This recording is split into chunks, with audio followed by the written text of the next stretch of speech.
সুপ্রিয় শিক্ষার্থী বন্ধুরা, সবাইকে রেডিয়াম সায়েন্স একাডেমির পক্ষ থেকে আন্তরিক প্রীতি এবং শুভেচ্ছা। আজকে আমরা পরিবাহী গোলকের তড়িৎ প্রাবল্য এবং তড়িৎ বিভব কেমন হবে সেগুলো নিয়ে আমরা হিসাব নিকাশ করব এবং আলোচনা করব। প্রথমে আমরা তড়িৎ প্রাবল্য নিয়ে কথা বলবো। কার? পরিবাহী গোলকের। আচ্ছা, ধরে নাও এই আমাদের একটি পরিবাহী গোলক, এই গোলকের ব্যাসার্ধ হচ্ছে আর, এবং বোঝানোর সুবিধার্থে ধরে নেই এই গোলকের পৃষ্ঠে আমরা প্লাস 20 কুলম্ব চার্জ স্থাপন করেছি।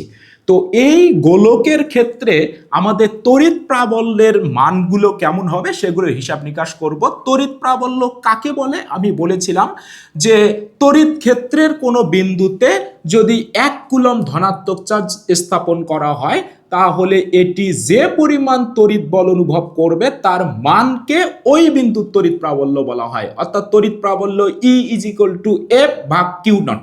আমার কিউ নটের মান ছিল টেস্ট চার্জ প্লাস 1 কুলম্ব। আর তড়িৎ প্রাবল্যের একক আমরা বের করেছিলাম নিউটন পার কুলম্ব। আর তড়িৎ প্রাবল্যের মান বের করার জন্য এই রকম একটা সমীকরণ আমরা বের করেছিলাম E = 1/4πε0 Q/r²। 1/4πε0 এর মান 9 গুণন 10⁹। কিউ হচ্ছে যে চার্জের জন্য আমরা প্রাবল্যের মান বের করতে চাচ্ছি, আর আর হচ্ছে ওই কিউ চার্জ যদি আমি কত দূরে প্রাবল্যের মান বের করতে চাই সেই দূরত্ব। এবারে আসো তো, এই যে পরিবাহী গোলকটা রয়েছে, ধরে নেই এর পৃষ্ঠে আমরা প্লাস 20 কুলম্ব চার্জ স্থাপন করেছি, ধনাত্মক চার্জ। আমরা জানি চার্জগুলো উত্তল পৃষ্ঠে বেশি অবস্থান করে এবং অবতল তলে কম অবস্থান করে। তাহলে যেহেতু এটা পারফেক্ট গোলক স্ফেয়ার, সো এটার কোনো অংশ কিন্তু বেশি উত্তল কম অবতল এই রকম না, সব জায়গা সমান উত্তল। তাহলে এই যে প্লাস 20 কুলম্ব চার্জ এটাও কোথাও বেশি জমা হবে না, আবার কোথাও কমও জমা হবে না। অর্থাৎ এই গোলকের সব জায়গাতে সুষমভাবে ছড়িয়ে পড়বে, ইউনিফর্মলি ডিস্ট্রিবিউট হবে। তাহলে দেখো প্লাস চার্জগুলো এই গোলকের পৃষ্ঠে সমানভাবে ছড়িয়ে পড়েছে। আমরা কি জানি? আমরা জানি এই ধনাত্মক চার্জ হতে বলরেখাগুলো বের হয়, তাহলে এবং তল থেকে বের হয় এবং লম্বভাবে বের হয়। তাহলে এই প্লাস চার্জ হতে যে বলরেখা বের হবে সেটা এই রকম লম্বভাবে বের হবে, এখান থেকেও এইভাবে লম্বভাবে বলরেখা বের হবে, এখান থেকেও বের হবে। বলরেখাগুলো এইভাবে লম্বভাবে বের হয়, এইভাবে বলরেখাগুলো লম্বভাবে বের হবে। এখন বলো তো, তাহলে এই যে বলরেখাগুলো বের হয়েছে এটা কত কুলম্ব চার্জের বলরেখা? প্লাস 20 কুলম্ব চার্জের বলরেখা। ওকে, এখন আমরা এমনটা কল্পনা করতে পারি কিনা, মনে হচ্ছে এই বলরেখাগুলো মনে হয় পৃষ্ঠ থেকে বেরিয়ে যাচ্ছে না, মনে হবে এই বলরেখাগুলো কেন্দ্র থেকেই বেরিয়ে যাচ্ছে। আমরা একটু ডট ডট দিয়ে বোঝানোর চেষ্টা করেছি, এগুলো কেন্দ্র থেকে বেরিয়ে যাচ্ছে। তাহলে এই বলরেখাও মনে হবে কেন্দ্র থেকে, এটাও মনে হবে কেন্দ্র থেকে, এগুলো মনে হবে কেন্দ্র থেকে বেরিয়ে যাচ্ছে। তাহলে বলো তো কি বললাম? তাহলে মনে হবে এই যে বলরেখাগুলো আছে এই বলরেখাগুলো মনে হয় কেন্দ্রেই তাদের উৎস, কেন্দ্র থেকেই মনে হয় বলরেখাগুলো বেরিয়ে যাচ্ছে, এমনটা আমাদের মনে হতেই পারে। এটাও মনে হতে পারে যেহেতু এগুলো 20 কুলম্ব চার্জের জন্য বলরেখা, তাহলে মনে হতেই পারে কেন্দ্রে মনে হয় 20 কুলম্ব চার্জ জমা হয়ে আছে, প্লাস 20 কুলম্ব চার্জ জমা হয়ে আছে। কিন্তু আসলেই কি তাই? না। তার মানে এই যে গোলক আছে এর কেন্দ্রে কিন্তু আসলে কোনো চার্জ নাই এবং কোনো বলরেখাও নাই, কিন্তু মনে হতে পারে কেন্দ্রেই মনে হয় 20 কুলম্ব চার্জ জমা হয়ে আছে এবং কেন্দ্র থেকেই বলরেখাগুলো বেরিয়ে যাচ্ছে। মনে হতে পারে কেন্দ্রটাই এই বলরেখাগুলোর অরিজিন, সেন্টার, কেন্দ্র। কিন্তু প্র্যাকটিক্যালি ব্যাপারটা তো এরকম না, এটা আমাদের মনে হয়েছে। আসলে চার্জ আছে হচ্ছে 20 কুলম্ব চার্জ আছে গোলকের পৃষ্ঠে এবং বলরেখাগুলো এই পৃষ্ঠ থেকেই লম্বভাবে বের হয়েছে। এবার আমরা এই পরিবাহী গোলকের ভেতরের কোনো বিন্দুতে তড়িৎ প্রাবল্যের মান কত সেটা আমরা হিসাব করব। আচ্ছা, ধরে নাও এইখানে কোনো একটা চার্জ আছে, যদি বলি এই বিন্দুতে তড়িৎ প্রাবল্যের মান কত, তাহলে যে বিন্দুতে তড়িৎ প্রাবল্যের মান বের করতে বলবে সেখানে আমরা কিউ নট একটা test charge plus 1 coulomb charge ধরে নেব। এটা আমরা তড়িৎ প্রাবল্য ব্যাখ্যা করতে গিয়ে বলেছিলাম যে বিন্দুতে প্রাবল্যের মান বের করতে চাই সেখানে একটা টেস্ট চার্জ ধরে নিতে হবে। এবার বলো তো, এই চার্জটা কি আসলে কোনো বল অনুভব করবে? কোনো বল অনুভব করবে না। কেন করবে না? কারণ বল অনুভব করতে গেলে বল রেখাগুলো লেনদেন হতে হবে বা বল রেখাগুলো পরস্পরকে বিকর্ষণ করতে হবে, কিন্তু ভেতরে তো আর কোনো চার্জ নাই, শুধু এই চার্জটা আছে। এটা তো মনে হতে পারে আছে, কিন্তু আসলে তো চার্জটা নাই। তাহলে এই চার্জটা কার সাথে বল রেখা লেনদেন করবে বা বিকর্ষণ করবে? এই চার্জটা তো এই গোলকের ভেতরে একাই আছে, তাহলে এই চার্জটা কিন্তু কোনো ধরনের বল অনুভব করবে না। এফ এর মান হবে কিন্তু 0 নিউটন। অর্থাৎ এই পরিবাহী গোলকের ভেতরের যে কোনো বিন্দুতে, কেন্দ্রে বলো, এখানে বলো, এখানে বলো, এখানে এখানে যে কোনো জায়গাতে, সেটা কিন্তু 0 বল অনুভব করবে। আর 0 বল অনুভব করা মানে কি? লব্ধির মান 0 হবে। তাহলে আমরা এইভাবে বলতে পারি, দেখো তো, আমার ফর্মুলা ছিল E is equal to F by q naught. বলো তো এখানে কত বল অনুভব করেছে? 0 নিউটন। আর কিউ নটের মান কত? +1 কুলম। তাহলে 0 / সামথিং এর মান হয়ে যাবে 0 নিউটন পার কুলম। তাহলে আমরা কি পেলাম? কোন পরিবাহী গোলকের ভেতরের যে কোনো বিন্দুতে, কেন্দ্রে বলো, যে কোনো বিন্দুতে বলো, বলো তো তড়িৎ প্রাবল্যের মান কত হবে? 0। এই ব্যাপারটা আমরা একটু থিওরিটিক্যালি ব্যাখ্যা করতে পারি, আমরা ম্যাথমেটিক্যালি দেখলাম। খেয়াল করো তো, ধরে নাও এই 1 কুলম চার্জটা কেন্দ্রে আছে, +1 কুলম চার্জ কেন্দ্রে আছে। এটা কেন কোনো বল অনুভব করবে না? কেন এই কেন্দ্রের মধ্যে প্রাবল্যের মান 0 হবে? ইমাজিন করো, এই চার্জটা প্লাস, এইখানেও আছে প্লাস। বলতো এই চার্জটাকে এই দিকে যে বলে ঠেলবে, বিকর্ষণ করবে, এই চার্জটাও তো এই চার্জটাকে সেম বলে বিকর্ষণ করবে, ঠেলবে। তাহলে এই বিকর্ষণ বল, এই বিকর্ষণ বল পরস্পর নাকচ হয়ে যাবে, কারণ এই দুইটা সমান বল, এই চার্জের মান সমান, এটাও সমান। আবার এই দিকে যে বলে ঠেলবে, এই চার্জটা এটাকে এই দিকে সেই বলে ঠেলবে, নাকচ করে দেবে। এই দিকের বিকর্ষণ, এই দিকের বিকর্ষণ, এই দিকের বিকর্ষণ, এই দিকের বিকর্ষণ নাকচ হয়ে যাবে। তাহলে এই চার্জটা আসলে কোনো নিট বল অনুভব করবে না, লব্ধি বলের মান হবে 0। তাহলে কোনো বল যদি অনুভব না করে, তাহলে প্রাবল্যের মান হবে 0। আবার তুমি বলতে পারো, স্যার এটা কেন্দ্রের জন্য সম্ভব, কিন্তু এমন যদি হয়, ধরে নেই এই পরিধির দিকে, এই দিকে +1 কুলম চার্জ আছে, এই দিকে আছে চার্জটা, ধরো এইখানে আছে, এটা কেন কোনো বল অনুভব করবে না? ইমাজিন করো, এই চার্জগুলোর, এই চার্জটার কাছাকাছি এই দিকে চার্জগুলো আছে কাছাকাছি, তাহলে বলো তো দূরত্বটা কম। বলো দূরত্ব যদি কম হয় আর এর মান, তাহলে প্রাবল্যের মান কি হবে? বেশি। কিন্তু চার্জ যেহেতু কম, তাহলে প্রাবল্যের মান আবার হবে কম। তার মানে দূরত্ব কম হওয়ার কারণে প্রাবল্য বেশি হওয়ার কথা, কিন্তু চার্জের মান কম হওয়ার কারণে প্রাবল্য আবার কম হওয়ার কথা। তার মানে একটা প্রাবল্য আছে। কিন্তু এই দিকে দেখো, এই দিকে কিন্তু চার্জের পরিমাণ বেশি। ওকে, তাহলে এই চার্জগুলো এটাকে এই দিকে ঠেলবে, ধরো এই দিকে বিকর্ষণ করছে, যে বলে বিকর্ষণ করবে।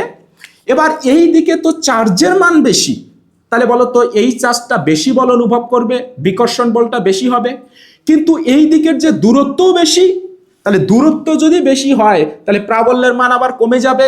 তার মানে এই চার্জটা কিন্তু এই দিকে যে বল অনুভব করবে, সেটার মান তুলনামূলক কম হবে। ফলে এই বিকর্ষণ এবং এই বিকর্ষণ এটা কিন্তু সমান হবে। ফলে এই +1 কুলম চার্জ কিন্তু কোনো নিট বল অনুভব করবে না। অর্থাৎ লব্ধি বলের মান 0 হবে, প্রাবল্যের মান 0 হবে। তাহলে বলো তো আমরা কি বললাম? কোন পরিবাহী গোলকের ভেতরের যে কোনো বিন্দুতে, কেন্দ্রে, এখানে এখানে এখানে এখানে যে কোনো জায়গাতে লব্ধি প্রাবল্য হবে 0, লব্ধি বলের মান হবে 0। এই কথাটা আমরা স্পষ্ট করে মনে রাখবো। আবার বলছি, কোন পরিবাহী গোলকের ভেতরের যে কোনো বিন্দুতে লব্ধি প্রাবল্যের মান 0 বা প্রাবল্যের মান 0। শিক্ষার্থী বন্ধুরা, চলো আমরা একটা ম্যাথ সলিউশন করি। তোমরা দেখতে পাচ্ছ ম্যাথটাতে এইভাবে বলে দেয়া আছে যে 10 সেন্টিমিটার ব্যাসার্ধের একটি গোলকের পরিধিতে 10 কুলম মানের দুটো চার্জ স্থাপন করা আছে। বলছে বর্গক্ষেত্রের ওই গোলকের কেন্দ্রে গোলকের কেন্দ্র হতে 5 সেন্টিমিটার দূরে, গোলকের কেন্দ্র হতে 9 সেন্টিমিটার দূরে, গোলকের পৃষ্ঠে এবং গোলকের কেন্দ্র হতে 15 সেন্টিমিটার দূরে তড়িৎ প্রাবল্যের মান কত হিসাব করো। তাহলে আমাদের কি কি দেয়া আছে? এই গোলকের ব্যাসার্ধ দেয়া আছে আমাদের 10 সেন্টিমিটার। তাহলে বলো তো আর এর মান কত আছে? 10 সেন্টিমিটার। তাহলে আমরা একটা ম্যাথ করতেছি। ওকে, তাহলে বলো তো আমার ব্যাসার্ধ দেয়া আছে 10 সেন্টিমিটার এবং এই গোলকের পৃষ্ঠে 10 কুলম মানের দুটো চার্জ দেয়া আছে। তাহলে 10 কুলম এবং 10 কুলম দুটো চার্জ দেয়া আছে। বলো তো দুটো 10 কুলম মিলে হয়ে যাবে 20 কুলম। ওকে, তাহলে টোটাল 20 কুলম চার্জ দেয়া আছে। কি বলেছে? গোলকের কেন্দ্রে, আচ্ছা ধরে নেই এটা ও বিন্দু। তারপর বলছে গোলকের কেন্দ্র হতে 5 সেন্টিমিটার দূরে, তাহলে এইটুকুর মান দেয়া আছে 5 সেন্টিমিটার, এটার নাম দেই এ বিন্দু। তারপর বলছে কেন্দ্র হতে 9 সেন্টিমিটার দূরে, তাহলে এটা হলো 9 সেন্টিমিটার কেন্দ্র হতে, আচ্ছা এটার নাম দেই বি বিন্দু। তারপর বলছে গোলকের পৃষ্ঠে, নাম দেই সি বিন্দু। তারপর বলছে 15 সেন্টিমিটার দূরে, 15 সেন্টিমিটার দূরে, আচ্ছা এটার নাম দেই ডি বিন্দু। তার মানে আমার ও বিন্দুতে, এ বিন্দুতে, বি বিন্দুতে, সি বিন্দুতে এবং ডি বিন্দুতে, এই 5টা বিন্দুতে তড়িৎ প্রাবল্যের মান কত হবে হিসাব করতে হবে। আমরা কি বলেছি? এই ভেতরের যে কোনো বিন্দুতে তড়িৎ প্রাবল্যের মান হবে 0। তাহলে বলো এই কেন্দ্রে প্রাবল্য কত হবে? 0, কারণ এটা গোলকের ভেতরে। এ বিন্দুটাও তো গোলকের ভেতরে, তাহলে এ বিন্দুতেও তড়িৎ প্রাবল্যের মান হবে 0। বলো তো বি বিন্দু কেন্দ্র থেকে 9 সেন্টিমিটার দূরে, ব্যাসার্ধই তো 10 সেন্টিমিটার, তাহলে বি বিন্দুটাও গোলকের ভেতরে, তাহলে বি বিন্দুতেও তড়িৎ প্রাবল্যের মান হবে 0। কিন্তু সি বিন্দুটা পরিধিতে, তাহলে সি বিন্দুতে প্রাবল্য আছে, ডি বিন্দুতেও প্রাবল্য আছে। চলো আমরা হিসাব নিকাশগুলো করি। শুরুতেই আমরা কেন্দ্রে বের করব। বলো তো কেন্দ্রের তড়িৎ প্রাবল্য ই ও ইজ ইকুয়াল টু কেন্দ্র গোলকের ভেতরে, তাহলে আমরা একবারে লিখব 0 নিউটন পার কুলম। তার মানে ও বিন্দুতে তড়িৎ প্রাবল্যের মান 0। বলো তো ই এ কোথায়? 5 সেন্টিমিটার দূরে, তো সেটাও তো গোলকের ভেতরেই, তাহলে গোলকের ভেতরে তড়িৎ প্রাবল্যের মান 0। ওকে, আবার বলো তো বি বিন্দুতে তড়িৎ প্রাবল্যের মান, তাহলে ই বি এটাও তো ভেতরে, তাহলে হবে 0 নিউটন পার কুলম। তারপরে কোন বিন্দুতে? সি বিন্দুতে, মানে পৃষ্ঠে পরিধিতে, তাহলে E C is equal to মান কি আছে? অবশ্যই আছে। তাহলে আমরা এই ফর্মুলা দিয়ে মানটা বের করব। বলো তো 1/4 পাই এপসাইলন নট এর মান 9 গুণন 10 টু দি পাওয়ার 9। বলো তো কিউ, কিউ এর মান কত? 20 কুলম, তাহলে উপরে হবে 20। বলো তো কত দূরে আমরা বের করব? আর দূরে, তার মানে কেন্দ্র থেকে 10 সেন্টিমিটার দূরে, কারণ কেন্দ্র থেকে সি বিন্দুর দূরত্ব হচ্ছে 10 সেন্টিমিটার, তাহলে 10 সেন্টিমিটার মানে হবে 0.1 মিটার, তার উপর স্কয়ার। এইটা যদি আমরা ক্যালকুলেশন করি 1.8 10 to the power 13 newton per coulomb. বাস আমরা সি বিন্দুতে প্রাবল্যের মান কত পেয়ে গেছি। আবার বলো তো ডি বিন্দুতে যদি আমাকে প্রাবল্যের মান বের করতে বলে, তাহলে ইডি ইজ ইকুয়াল টু হবে 9 গুণন 10 টু দি পাওয়ার 9। তারপরে কয় কুলম চার্জ? 20 কুলম চার্জ, তাহলে উপরে হবে 20। বলো তো কত দূরে? কেন্দ্র থেকে এবার 15 সেন্টিমিটার দূরে, তাহলে 15 মানে হচ্ছে 0.15 মিটার, তারপরে 8 গুণন 10 to the power 12 Newton per coulomb. সুতরাং আমরা 5টা বিন্দুতেই প্রাবল্যের মান আমরা হিসাব করে ফেলেছি। তাহলে আমাকে বলো তো কোথায় প্রাবল্যের মান সবচেয়ে বেশি? পৃষ্ঠের মধ্যে প্রাবল্যের মান সবচেয়ে বেশি। এই দেখো এই মানটা কিন্তু আমার সবচেয়ে বড়, তার ছোট কিন্তু এটা দেখো 10 টু দি পাওয়ার 12 আছে।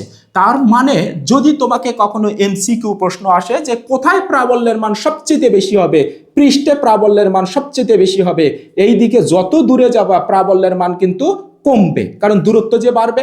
আর ও বিন্দু, এ বিন্দু, তারপর হচ্ছে বি বিন্দু, এইগুলোতে কিন্তু প্রাবল্যের মান সমান কত? 0। এবারে আমরা একটা গ্রাফ দেখব, গ্রাফটা কেমন হবে, গ্রাফটা একটু দেখতে চাই।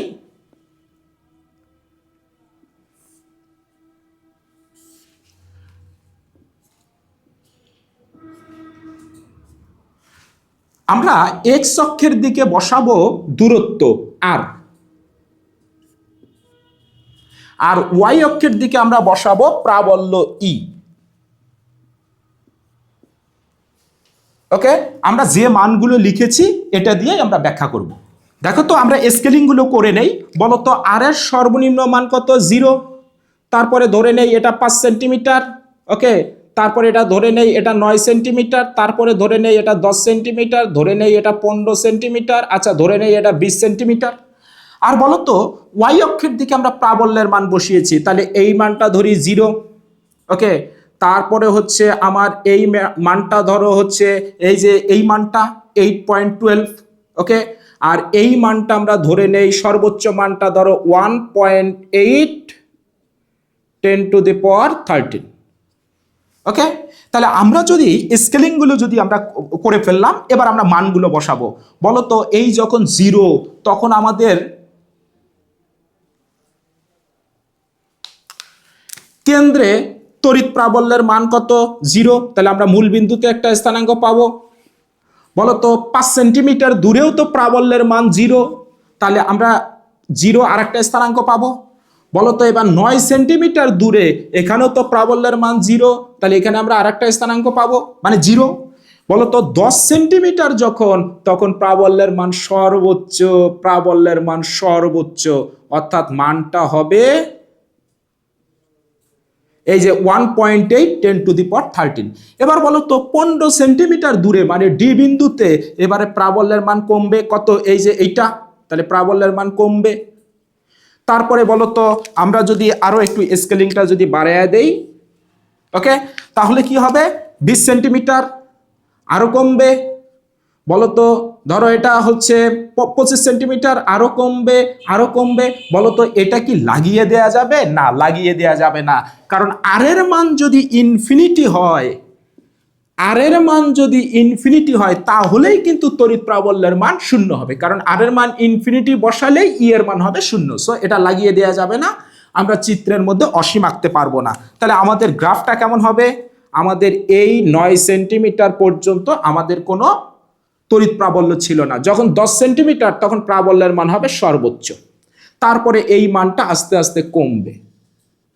তাহলে আমরা এই রকম একটা গ্রাফ পাবো, সূচকীয় একটা গ্রাফ পাবো, এবং এটা অসীম দূরত্বে গিয়ে এক্স অক্ষকে কাট করবে। আশা করি তোমরা বুঝেছো। ধন্যবাদ সবাইকে।